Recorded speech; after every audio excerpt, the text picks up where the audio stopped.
Spoštovana publika, Svetlana Makarovič pravi, da je naš predsednik države infantilna osebnost, vase zagledan 13-letni fant, ki ves čas išče pozornost. Ali je to res, mi bo pojasnil nihče drug kot Borut Pahor. Živo. Pozdravljen, Marcel. Ok, te bom kar naravno vprašal, ne.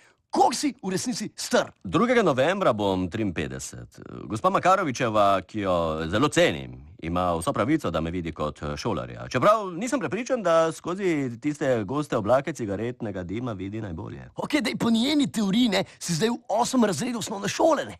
Sem v razredu predsedniku in počutim se dovolj mladostno. Prepričan sem, da sem v najbolj vitalnih letih. Tako za opravljanje odgovornih političnih funkcij, kot za zahtevne maratonske preizkušnje. Ok, dobro, da odgovornih političnih funkcij ti je v tej državi že zmanjkanje. Ostalo pa ti je še 5 velikih maratonov, ne. Boston, London, New York, Chicago, Berlin. Kateri je prvi na spisku želja, ne? Boston, vsekakor. To mesto se mi zdi bombastično in tam bom nekoč tekel. Ok, dobro, dej povej mi, kakšen motiv žene rekreativnega maratonca, da se 4 ure muč z 42 kilometri, ne? Motivacija je, da si tam in da pritečeš do cilja. Čas ni toliko pomemben. Je pa vedno znova užitek, ko izboljšaš osebni rekord. Kaj je to, kar te žene, ne? A je to hedonizem, a je to egoizem, a je to altruizem, a je fiziološka potreba, a je to religija, ne? Ne, ni religija, vsaj pri meni ne. Tek je potreba po, kako naj rečem? Ok, pač potreba, štekam, ne. Tudi meni se kdaj zgodi, da laufam, ker je velika potreba, ne. Podobno, ja, no, ni čisto tako. Pri meni gre za potrebo po samouresničitvi. Tek je hrepenenje, užitek, ljubezen, soočanje s samim seboj. Ampak, a je tudi politika hrepenenje, užitek, ljubezen, soočanje s samim seboj, ne? Je, prav gotovo.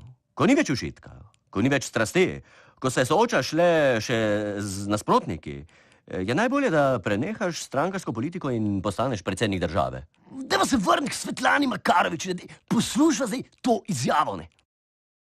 Govori neumnosti in se ves čas izpostavlja.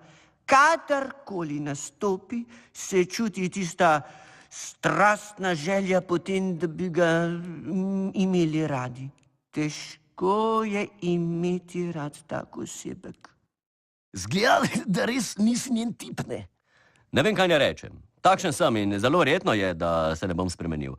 No, razen če bodo raziskave javnega mnenja kazale drugače, z iluzijo, da bi bil na tako odgovornih političnih funkcijah všeč vsem, sem že davno opravil. To je preprosto nemogoče. Gledaj, nekoga moraš imeti rad, ne, pa če tudi sam sebe, ne. S tem nimam težav. Rad se imam, priznam, uživam sam seboj in rad imam tudi funkcijo predsednika države in jo z veseljem opravljam in z odgovornostjo. To je zelo pomembno. Ok, dobro, dej, ampak kdaj boš kot maratonc odtekel svoj častni krog, ne? Ne vem, kdaj bo to. A ko bo prišel ta krog, ga bom odtekal ponosno, zastava v roki, na kar se pripravljam že vrsto let. Verjetno ste me že videli, kako maham na kakšni tekmi slovenske reprezentance. In če pozorno pogledate, boste opazili, da je zastava vsakič večja. Predsednik, hvala, ker si bil moj gost. Mi pa se vidimo, spoštovane gledalke, spoštovani gledalci, naslednji teden v istem času na istem kanalu. Živo!